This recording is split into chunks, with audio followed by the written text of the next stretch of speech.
Hola tout le monde, bienvenue sur ma chaîne, je m'appelle Ellie et aujourd'hui on va parler d'une creepypasta. Déjà cette vidéo n'a aucun sens parce qu'il est super tard et je suis en train de filmer toute seule dans mon appartement et c'est moi qui vais devoir dormir toute seule ici après. Alors c'est sympa mais pourquoi je fais ça? Pourquoi? Et aussi ça va être une vidéo un petit peu plus courte que d'habitude parce que c'est une creepypasta donc généralement ça dure moins longtemps mais j'espère que vous allez aimer. Moi je suis tombée dessus, ça m'a fait peur, donc j'avais envie de vous la raconter. Alors je vous mets le lien de la creepypasta en description, c'est une creepypasta qui est française pour une fois, ça change. Je vous la mets en description parce que du coup j'en suis pas l'auteur, je ne fais que la raconter.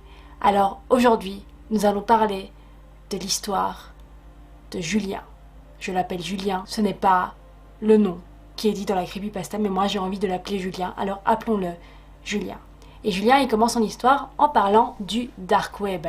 Alors, je m'y connais très mal parce que je n'ai jamais été faire un tour sur le dark web. En gros, c'est le web qui contient toutes les pages qui ne sont pas indexées par le moteur de recherche. Et donc, cette histoire se passe sur le merveilleux dark web. Et Julien raconte qu'il a téléchargé sur le dark web un plugin très spécial. T'es pas supposé en fait télécharger des trucs sur le dark web parce que généralement, ça va te mettre un beau petit virus dans ton ordinateur. Quelqu'un va peut-être t'espionner à travers ta webcam, ce dont j'ai très peur. Mais Julien, lui, il s'en fout et il va télécharger ce petit plugin sur le dark web parce que c'est un gros thug. Mais il raconte que son problème, c'est pas exactement qu'il est tombé sur un virus, c'est peut-être un petit peu plus grave que ça. Alors il raconte qu'il a téléchargé un plugin pour Facebook et que c'est parce que ce plugin, il y avait des fonctionnalités qui étaient différentes du Facebook habituel et il avait envie de les avoir. Il y avait même genre des captures d'écran et tout pour prouver que le plugin était genre fiable. Et donc lui il s'est dit c'est fiable, j'ai pas à me méfier, je vais télécharger ce truc parce que j'ai envie d'avoir ces nouvelles fonctionnalités Facebook. Il dit que déjà le plugin s'appelait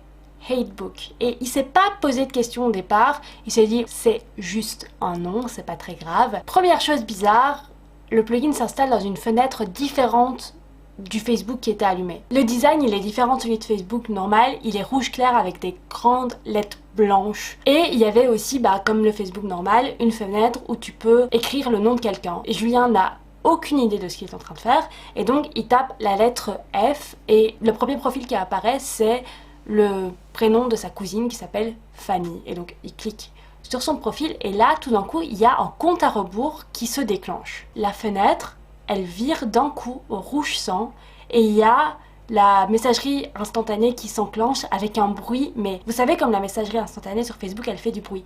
Mais là ça a fait du bruit mais genre 1000 fois plus fort et chaque seconde qui passait, le bruit faisait un petit peu plus fort. Et le compte à rebours montre qu'il reste 22 heures avant la fin. Julien il se demande ce qui se passe et il descend et il voit un message qui dit « Vous venez de lancer un défi à Hatebook. Voulez-vous le rendre plus difficile ?» Et puis il y a un bouton oui et non. Julien il est curieux, il se dit ok, et donc il clique sur oui. Et là il doit choisir un numéro entre 1 et 21.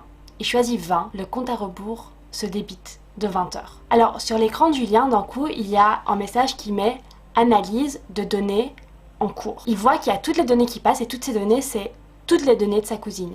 Le nom de son lycée, sa ville, toutes les informations qu'elle a données à Facebook. Et donc Julien il est un peu mal à l'aise mais il se dit bon c'est juste des informations qu'elle a données à Facebook, c'est pas un exploit de trouver ça.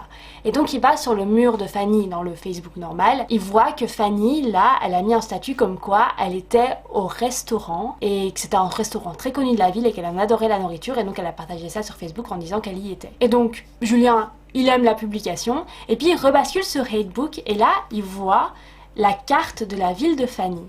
Et sur cette carte il y a un point rouge qui représente le restaurant où Fanny est d'après son statut Facebook, il y a un autre point rouge qui avance doucement vers le point rouge statique qui représente Fanny. Et là Julien il se dit attends une minute, il y a une personne qui est représentée par un point et que je ne connais pas, qui est en train de s'approcher de ma cousine et je sais pas ce qu'il va lui faire. Et donc là Julien il commence vraiment à paniquer, il se dit oulala qu'est-ce que j'ai provoqué là?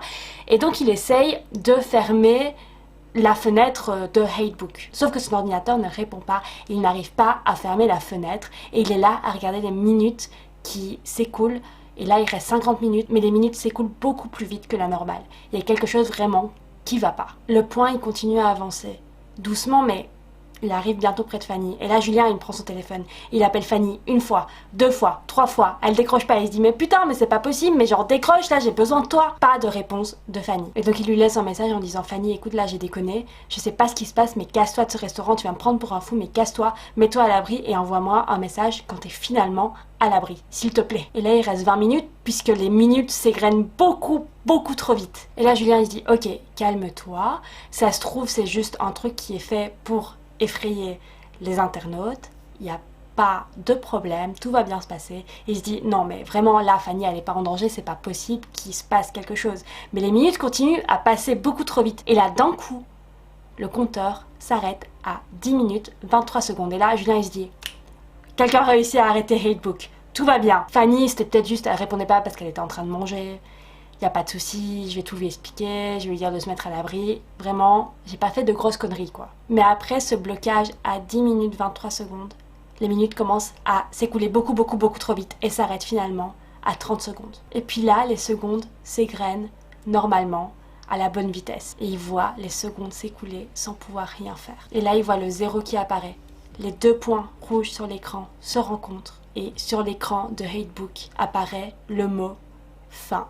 Julien, il sait pas ce qui se passe et par réflexe, il retombe sur la page normale de Facebook et là, il voit une notification qui dit « Fanny a publié quelque chose sur votre mur ». Il se dit « Qu'est-ce que Fanny aurait bien pu publier sur mon mur? C'est bizarre ». Et Fanny, ou plutôt la personne qui était sur le compte de Fanny, publie la photo du corps de la pauvre Fanny dans les toilettes du restaurant, la tête explosée contre la cuvette des toilettes et dans une mare de sang.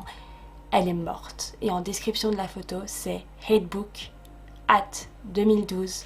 Merci pour votre confiance. Et puis là, la fenêtre de Hatebook clignote. Julien, qui vient de perdre sa cousine, qui vient de voir le cadavre de sa cousine sur son propre mur Facebook, voit que Hatebook lui demande une somme astronomique à payer pour avoir assassiné sa cousine. Et là, Julien, il sait plus quoi faire et il se dit « Ok, je vais fermer Hatebook, c'est le seul moyen de m'en sortir. » Sauf qu'en fait, Hatebook voit ça comme un refus de la part de Julien de payer. Julien va sur le deep web et il essaie de faire des recherches sur qu'est-ce que c'est que ce putain de Hatebook.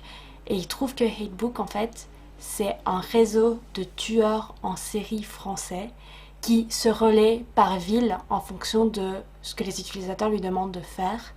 Donc en gros, ce qu'ils font, c'est que les utilisateurs de Hatebook vont demander aux tueurs en série de tuer une personne en particulier et les tueurs vont le faire. Donc c'est un réseau de tuerie. Julien se rappelle alors là de la phrase qui était marquée lors de l'installation de ce putain de Hatebook qui était « Hatebook vous aide à couper contact avec les personnes qui compliquent votre vie ». En dessous, en plus petit, il est marqué « Une demande de suppression est payante sous peine de représailles ». Et là, Julien, il se dit « Mais pardon, attends, ils veulent que je les paye pour avoir assassiné ma cousine, mais moi je savais pas que ça allait faire ça. Comment je pouvais le savoir ?» Hatebook se rouvre de nouveau, et de nouveau, il y a un compte à rebours.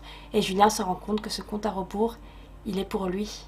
Il va devoir payer le prix de sa vie pour ne pas avoir voulu payer ce tueur en série pour avoir assassiné sa cousine. Julien dit qu'à l'heure qu'il est, le compte à rebours marque qu'il lui reste 1 heure à vivre. Et il espère que son cadavre ne sera pas affiché sur son mur Facebook comme le cadavre de Fanny.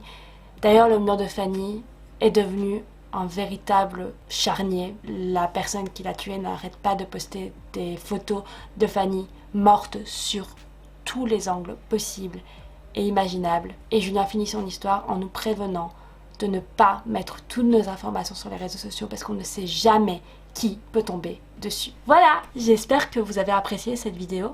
N'allez pas sur le deep web et ne demandez pas à des tueurs en série de tuer votre famille. C'était une vidéo un peu plus courte que d'habitude, mais j'espère que vous avez aimé. N'hésitez pas à vous abonner, à commenter, à partager la vidéo, à aimer la vidéo. Ça veut vraiment dire beaucoup pour moi et je vous reverrai une prochaine fois. Coupé!